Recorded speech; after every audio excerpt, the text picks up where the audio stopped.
Even before na nangyari ito, yung kahapon, meron na ba tayong intel report na natatanggap na may ganitong mangyayari?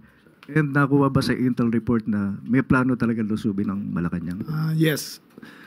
We had in the intel report, and that's why an additional phalanx of security was introduced into the roads leading to Malacanang. We knew that they would try, they would attempt. We knew that we had the suspicion that they would use violence. Pero ang directive talaga ng ating Pangulo is use maximum tolerance.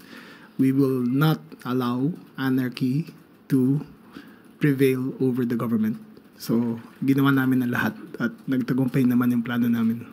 Secretary, follow-up lang dun sa sinabi niya kanina dun sa mga naaresto. Can you give us a profile ng mga naaresto? Taga saan ba sila? At ito ba ay hinakot? We'll know more after they are processed kasi isa-isa kinakausap yan. But most are from Manila. May malapit lang na lugar. Naglalakad lang sila eh. Nakikita namin naglalakad lang. Papasok-pasok. So most are from Manila.